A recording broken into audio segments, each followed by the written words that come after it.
옛날에는 집집마다 그 밀주라고 해서 술을 담가 마셨습니다.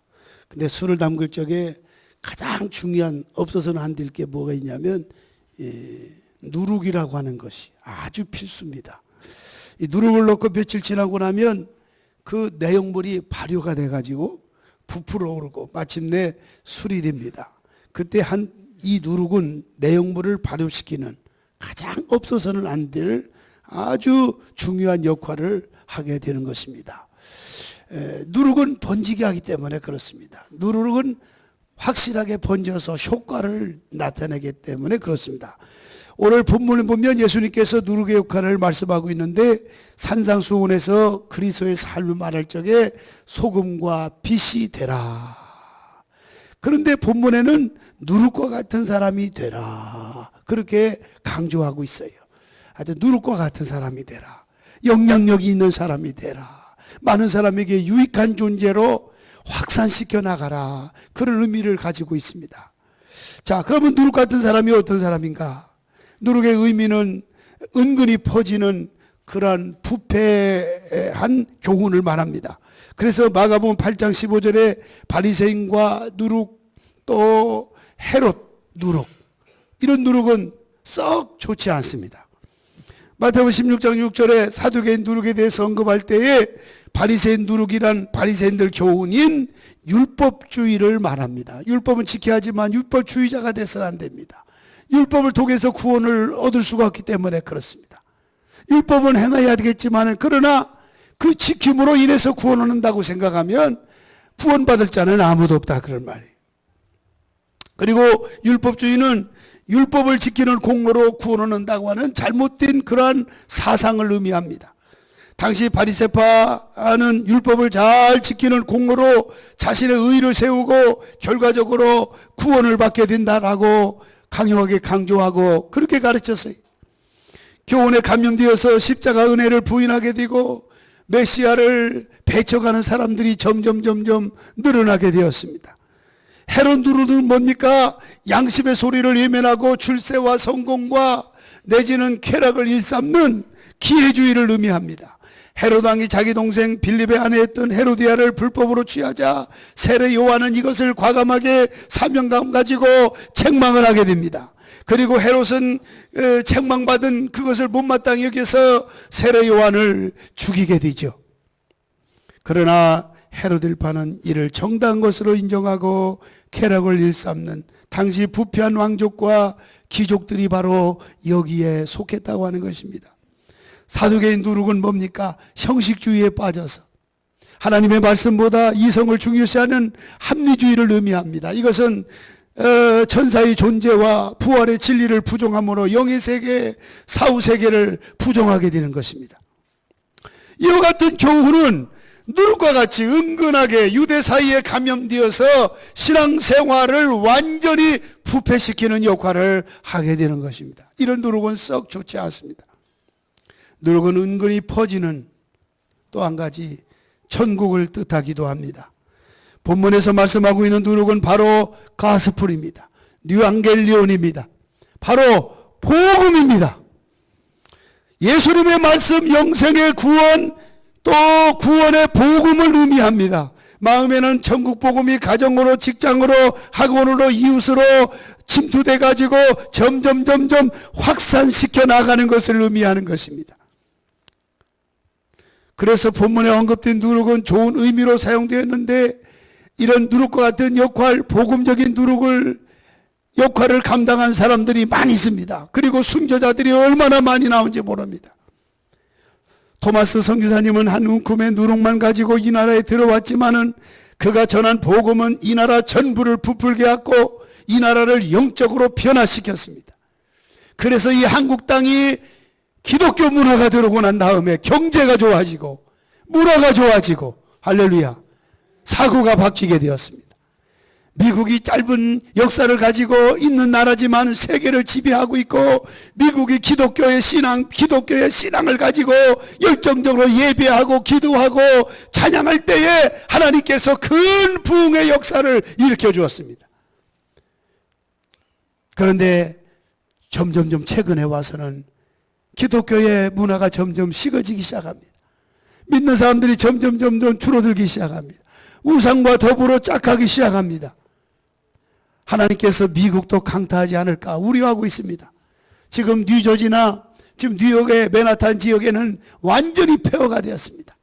허리케인이 두를 뿐만 아니라 허리케인은 플러스 알파 다른 또 큰 그런 풍랑 바람이 겸해서 불어오는 바람에 전기가 다 끊기고 이제는 자동차를 운행할 수 없을 정도로 주유소마다 문을 닫고 기름을 파는 주유소가 거의 없습니다. 지금 야단났습니다. 지금 뉴욕의 뉴저지 같은 데는 지금 완전히 지금 비상입니다. 제 아들도 거기 있지만은 지금 자동차를 가지고 영업해야 되는데 꼼짝 못하고 집에만 지금 앉아 있을 수밖에 없는 우리 아들뿐이겠습니까? 전혀가 그럽니다. 앞으로 하나님이 어떠한 진로를 행하실지 참 두렵기만 한 것입니다. 대저 여호와를 멀리하는 자는 망하지만 음료같이 망하지만 여호와를 가까이 하는 자는 형통하게 되리라고 말씀하셨습니다. 이 복음적인 누룩 이게 퍼져나가야 돼요. 이 두 가지 누룩이 우리에게 주는 교훈이 뭡니까? 바리새인 누룩이 우리의 삶에 들어오면 의식자가 됩니다. 자기의 의를 자랑하게 됩니다. 남을 정지하고 판단합니다. 교만과 그릇된 선민사상에 빠져들게 됩니다. 또 헤롯의 누룩이 들어오면 거짓과 술수와 선지자와 의로운 사람을 죽이는 악한 사람이 되는 것입니다. 사두개의 누룩이 들어오면 신앙의 형식주의, 그러므로 인해서 합리주의에 빠지게 됩니다. 이런 누룩이 내 속에 들어오면 나도 바리새인과 같이 변질되고 헤롯과 사두개인과 같이 변질될 수밖에 없어요. 누룩이 완전히 나쁜 영향을 끼치게 된다 그 말이에요. 그래서 예수님은 이들의 예식과 이신의 신앙생활, 교회 생활에 나쁜 영향을 주기 때문에 누룩을 주의하라. 누룩을 주의하라 그랬어요. 지금은 안 믿는 사람이나 믿는 사람이 이구동성으로 하는 말이 있습니다. 말세가 되었다라고는 말합니다. 세상이 혼란에 빠지고 있습니다. 지구 전체가 이상기온으로 인해서 지금 상당히 곤욕을 치르고 있습니다. 마지막 때는 점점 신앙이 식어진다고 했는데 예배가 식어집니다. 공적인 예배는 빠지는 걸 아주 쉽게 생각하고 기도 생활도 멀어지게 만들고 전도하는 것도 싫어지고 왠지 교회가 싫어져요. 이것은 사탄이 우리 안에 거해서 사탄이 공격하고 말세 지말에 일어난 현상이기 때문에 최후의 발악을 합니다. 그러므로 베드로전서 4장 7절로 11절 말씀대로 그러므로 너희는 마지막 때가 가까웠으니 깨어 근신하여 정신을 차리고 기도하라고 성경은 말씀했어요. 지금이 마지막 시대입니다. 주님이 오실 날이 임박했어요. 잘하신 여러분, 사두개인의 누룩이 들어오지 못하기를 바랍니다. 헤롯의 누룩이 들어오지 못하기 바랍니다. 나쁜 영향을 주기 때문에 그렇습니다. 그러면 예수님 복음의 누룩은 뭡니까? 예수 복음의 누룩이 들어오면 내 삶에 놀라운 변화가 일어납니다. 사케오처럼 인생이 바뀌어지고 구원의 기쁨을 얻고 나와 너와의 차이 구별의식이 없어지는 것입니다. 피부 색깔이 달라도 나라와 민족이 달라도 언어가 다르고 종교가 달라도 그를 진심으로 사랑의 마음을 갖습니다. 우리는 믿음의 사람으로 바리새인과 헤롯 사두개인 누룩이 아니라 복음의 누룩이 되어야 그래서 어디 가든지 무엇을 하든지 나쁜 영향을 끼치는 것이 아니라 좋은 영향력을 끼치고 가정천국, 직장천국, 사회천국을 만들어 나가는 여러분 모두가 되시기를 주의 이름으로 축원합니다. 누룩은 가만히 있지 않고 행동합니다. 가만히 있지 않습니다. 반죽에 들어가면 그냥 있지 않냐고 가루 전체를 부풀게 만들고 한 덩어리가 되게 합니다. 그것이 누룩의 힘이고 역할입니다. 그래서 그리스도인은 행동해야 되는 것입니다. 행함이 없는 믿음은 죽은 거라고 그랬어요. 그리스도인의 행동하지 아니하고 그냥 있으면 초라해지고 마디는 소금 될 수밖에 없어요. 예수님께서 소금이 되라고 한 이유는 바로 뭐냐? 행동하는 그리스도인이 되라 그 말이에요. 행함이 있는 믿음의 사람이 되라 그 말이에요. 누룩과 같은 사람은 행동하는 사람이에요. 복음적인 누룩이 되어야 된다, 그런 말이에요. 그리스도의 삶에서 행동이 없으면 세상은 나뉘고 분열하고 맙니다. 사탄은 나누고 분열하고 갈등하는 걸 좋아합니다. 왜냐하면 힘이 약화되고 분산되어서 아무 일도 하지 못하기 때문에 그래요. 그래서 기독교의 능력을 상실하게 하는 것입니다. 누룩은 행동하는 특성이 있어 자기 혼자로 끝나지 아니하고 한 덩어리가 되게 만듭니다. 융합하게 만듭니다. 누룩으로 부푼 반죽을 다른 반죽에 섞어 놓으면 그 반죽까지도 부풀게 만듭니다. 나 한 사람의 영향력이 얼마나 큰지 몰라요. 우리는 소중한 사람입니다. 복음을 전하는 하나님의 사람인 것입니다. 누룩은 그 다음에 질적으로 변화시키는 특징이 있어요. 질적으로 변화시키고 밀가루 속에 침투해 들어가 반죽을 발효시킵니다. 반죽이 부드럽게 발효되고 부풀어 맛있는 빵을 만들어내는 것입니다. 누룩가루는 이렇게 중요한 역할을 해요. 발효되지 않는 빵은 맛이 없습니다. 멋도 없이 그렇게 됩니다. 그래서 무교병이 되는 것입니다. 무교병은 맛이 없습니다. 질기고 뻣뻣합니다. 이것은 우리 그리스도인의 삶도 마찬가지입니다. 예수님께서 우리 삶에 들어오시면 우리의 인생이 달라지는 것입니다. 생각이 바뀝니다. 언어가 바뀝니다. 긍정적인 사고로 바뀌어지는 것입니다. 그리고 적극적으로 가치관과 변화의 역사가 일어나게 되는 줄로 믿으시기 바랍니다. 예수로 나의 구주 삼고 성령과 피로써 거듭나니 이 세상에서 내 영혼이 하늘의 영광 누리로다. 이것은 나의 간증이요 이것은 나의 찬송일세. 나 사는 동안 끊임없이 구주를 찬송하리로다. 할렐루야. 여러분, 실패한 사람이 성공한 사람으로 바뀌어집니다. 어둠에서 빛으로, 좌절에서 용기로 변화를 일으켜줍니다. 그래서 그 개인 자체의 인격과 생활을 근본적으로 변화시킵니다. 그래서 시몬이 베드로로, 사울이 바울로, 우리 아들이 사랑의 사도 요한으로 변화시켜지는 역사가 일어나게 되는 것입니다. 또한 관계의 질이 달라져서 예수님이 내 안에 들어오시면 먼저 하나님과의 관계가 회복됩니다. 이런 변화는 그냥 앉아서 얻어지는 것이 아닙니다. 누룩이 반죽이 되어서 반죽에 들어가면 모두를 부풀게 만들어 놓고 자신은 맛으로 변해되는 것입니다. 이것이 바로 질적인 역할인 것입니다. 역할이 없는 그리스도인은 생명력이 없습니다. 그리스도인은 역할이 있습니다. 내가 먼저 희생하고, 내가 먼저 낮아지고, 내가 먼저 겸손하고, 내가 먼저 진실해야 되는 것입니다. 그래야 그때 비로소 맛이 나고 멋있고 복 있는 인생이 되는 줄로 믿으시기를 바랍니다. 옥스퍼드에 한 자매가 있었어요. 그녀는 어려운 사람이 있으면 먼저 찾아갔어요. 겸손과 진실한 삶을 살았다고 합니다. 특별히 기도의 삶을 살며 늘 주님과 동행하고 있었습니다. 그런데 그의 자매의 수첩 속에는 400명의 선교사 이름이 적혀져 있습니다.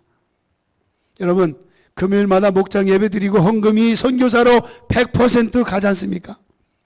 선교사 이름은 주보에 다 기록되어 있습니다. 기도하시기 바랍니다. 그러나 그녀는 28세의 짧은 생을 살다가 갔습니다. 그 자매가 지나가면 사람들은 음란 폐설을 그쳤고 주변 사람들이 얼어붙은 정도로 경건해지기 시작을 했다고 합니다. 가만히 있기만 해도 주변 사람들이 막 전기에 감전되던 느낌을 가져다 주었다고 합니다. 그리고 놀라운 것은 그녀를 보면서 복음을 접한 사람들이 엄청나게 많았고 주변 사람들이 하나둘 변화되기 시작을 했다고 하는 것입니다. 이것이 바로 누룩된 그리스도인의 진정한 삶인 것입니다. 여러분, 우리는 진정한 복음적인 삶을 살아야 합니다. 그래서 우리 믿는 예수 믿고 구원받은 사람이 하기오스라고 그러지 않습니까? 새로운 삶이 구별된 자, 성별된 자, 거룩한 자, 바로 그런 의미를 가지고 있어요. 누룩은 질적으로 변화시키는 특징이 있습니다. 예수 복음으로 맛과 멋을 내는 그리스도인 되어서 하나님을 보여주고 복음의 능력을 바라는 저와 여러분들이 되시기를 주님의 이름으로 축원합니다. 그 다음에 누룩은 적은 양으로도 큰 영향력을 발휘할 수 있는 특징을 가지고 있어요. 작은 걸 가지고. 누룩 비유의 핵심은 적은 양으로도 큰 영향력을 행사한다는 거예요. 눈에 띄지 아니하게 활동하면서도 눈에 띄게 내놓을 수 있는 그런 행동적인 역할이 일어나고 있다는 것입니다. 그래서 오늘 본문에서 부풀게 한다는 말은 뒤엎는다 그런 뜻이에요. 뒤엎는다는 거예요. 나 한 사람만 제대로 예수 믿어도 가정의 가문이 뒤엎어지는 역사가 일어납니다. 우리 안에 변화운동을 일으키는 성령님을 우리를 만나는 사람들도 넉넉히 바꾸는 역사를 일으켜준단 말이에요. 내 한 사람이 어느 곳에 들어가는 그 현장마다 속된 말로 뒤집어지는 역사가 일어난다 그런 말이에요. 전도하는 한 사람, 복음을 위해서 헌신하는 한 사람이 가정과 지역과 사회를 놀랍게 변화시킨다 그런 말이에요. 예수님은 이 세상을 변화시키는데 많은 숫자로 시작하지 않으셨어요. 단 12명의 제자로 인해서 시작했어요. 그런데 그들은 금방 천하를 어지럽히는 사람들이었어요. 그래서 사도행전 17장 6절에 보면 예수님 제자들을 천하 어지럽게 하는 사람들 그렇게 표현합니다. 복음이 데살로니가에 들어갔을 때 천하를 어지럽게 하는 사람들이 여기에도 이르렀다라고 소동했습니다. 복음이 들어가기 전 에베소 교회는 우상 숭배와 각종 죄악의 온상이었지만은 바울을 통해서 들어가게 되자 에베소 교회 사람들이 모든 죄를 자복하고 있는 마술책을 불태워버리는 역사가 일어났다고 하니까 얼마나 신기합니까? 이것이 바로 두나미스 복음의 능력인 것입니다. 누룩 같은 사람이 되시기를 주의 이름으로 축원합니다. 한 여인이 한 줌 누룩으로 가루 서마를 전부 부풀게 하는 것처럼 복음의 놀라운 역사를 경험을 일으키는 누룩과 같은 예수 그리스도의 복음의 주인공들이 여러분 모두가 될 수 있기를 바랍니다. 콘스탄틴 어머니 헬레나가 신앙적 영향을 주다 보니까 아들 콘스탄틴 황제가 로마를 어떻게 했습니까? 기독교 국가를 만들어냈습니다. 한 여인의 복음적 영향력이 인류 역사를 변화시키고 복음으로 세상을 정복하게 된 것입니다. 이 시대는 좋은 영향을 주는 사람이 필요합니다. 영적 영향을 주는 성도가 필요합니다. 영적으로 큰 영향력을 주는 전성교회 중직자가 필요한 것입니다. 교회의 중직자는 기둥이라고 그랬어요. 기둥은 흔들리면 안 돼. 이 네모난 이 기둥이 성가시러요. 비록 우리 교회 자체가 이 사들여서 우리 교회 자체 건물이지만은 이 기둥이 우리 건물이라고 해서 우리 임의로 이걸 잘라낼 수가 없어요. 이건 기둥이기 때문에. 기둥을 조금 옮기거나 흔들리면요. 이 건물 전체가 무너져요. 와르르 무너져요. 교회 성도들도 마찬가지지만 중직자들은 항종직은 특히 교회 기둥이에요. 기둥. 아멘. 흔들리면 안 돼요. 여러분 굳센 믿음으로 나아가시기를 주의 이름으로 축원하고 여러분을 통해서 하나님 교회가 영향력을 끼쳐서 놀라운 이 주변의 영적인 장악하는 교회, 우리 교회가 지경이 넓혀지는 교회로 만들어갈 수 있게 되시기를 바랍니다. 마지막으로 누룩 같은 사람에게 주시는 축복이 있습니다. 영적인 자녀를 얻게 됩니다. 할렐루야. 그래서 고린도전서 4장 15절에 그리스도 예수 안에서 내가 복음으로 너희를 낳았다. 너희를 낳았다. 이런 바울이 고린도 교인들에게 복음을 전해서 그들로 하여금 믿음의 사람이 되게 했다 그 말이에요. 하나님의 사람이 되게 했다 그 말이에요. 우리가 영적 가마력을 끼치면 복음의 자녀들이 일어나게 되어 있습니다. 시애틀 한 교회 학교 교사의 영향력이요, 빌 게이츠나 보잉 등 믿음의 사람 세계적인 인물을 낳게 했고, 말씀드렸지만 선교사 시아프 부인은 우리나라 역사에서 위대한 여성의 인물들을 배출하기도 했습니다. 문경중 전도사님이라고 계십니다. 문경중 전도사님은 1940년대 열악한 섬을 돌아다니면서 빈민 구제와 아주 선교에 힘쓴 사람이었어요. 전라남도 신안의 중도는 90%가 복음화됐고요. 할렐루야. 우리나라에서 복음화율이 가장 높은 지역이고 지금 신안 앞바다 섬에 교회가 무려 100여 개나 세워졌다고 말합니다. 거기다가 현대사에 기록될 만한 훌륭한 목사님들을 배출하는 영적인 어머니가 되었어요. 그 가운데에 김중권 목사님 돌아가셨습니다마는 이만실 목사님, 그분이 또 세운 기도원 그 지역에 있는데 제가 부흥회를 인도해서 잘 알고 있습니다. 정택이, 또 여러분 상담학 전공자 있지 않습니까? 이만성, 이봉성 목사님 같은 분들, 이런 분들을 통해서 계속해서 영적 자녀들은 배출되고 있다고 하는 사실을 우리는 기억하지 않을 수 없어요. 여러분, 영적인 명성을 얻게 되는 줄로 믿으시기 바랍니다. 그래서 세속적인 명성은 시드는 꽃같이 순간적이며 허무하지만은 영적인 명성은 현세와 내세에 빛나는 불별의 명성입니다. 그래서 마치 중경 전도사는 중도에 없지만 중도는 그녀의 순교 정신을 기리려고 많은 기독교인들이 찾는 그런 순례지로 알려지고 있습니다. 복음의 영향력, 가마력 있는 삶을 사시기 바랍니다. 그것이 내가 잘되는 길이고 모든 사람을 살리고 모든 사람을 잘되게 하는 길인 줄로 믿습니다. 그리스도인은 누룩과 같은 존재들입니다. 우리는 누룩과 같은 존재라고 하는 걸 잊어서는 안 됩니다.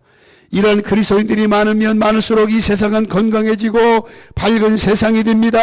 그리스도인으로서의 사명을 잘 감당하시기를 주의 이름으로 축원합니다. 이 나라 이 민족을 살리게 하는 건 복음밖에 없어요. 그래서 오늘도 우리는 전교인들이 오후 예배 끝나고 전도하는 날입니다. 그래서 오직 성령이 너에게 임하시면 너희가 성령이 임하시면 예루살렘과 온 유대와 사마리아와 땅 끝까지 이르러라고 했사오니, 예배를 드리고 기도하고 성령에 충만하고 거듭나고 영적으로 충만해서 복음을 전하고, 그러므로 인해서 그게 복음적 누룩과 같은 역할을 해서 여러분 까닭에 지역 사이가 변화시키는 그런 영향력을 끼치는 여러분 모두가 될 수 있기를 예수님의 이름으로 축원합니다. 기도하겠습니다. 하나님, 복음의 누룩과 같은 존재가 되게 해 주시옵소서. 나 한 사람의 영향이 큰 것을 깨닫게 하여 주시옵소서. 어떤 경우일지라도 우리가 흔들리지 않고 굳센 믿음으로 본연의 사명, 기둥의 사명을 완수하는 모두가 되게 하여 주옵소서. 점점 교회가 멀어지고 예배가 멀어지고 기도 생활이 멀어지고 전도하는 일이 싫어지는 것은 말세 지말에 사탄 마귀가 우리 안에 거해서 우리 자신들을 망가지게 하기 위함인 줄 압니다. 여기에 속고 사는 자가 아니라 여기에 이기고 담대하게 물리칠 수 있는 영성의 회복의 역사가 일어나게 하여 주옵소서. 예수님의 이름으로 기도하옵나이다.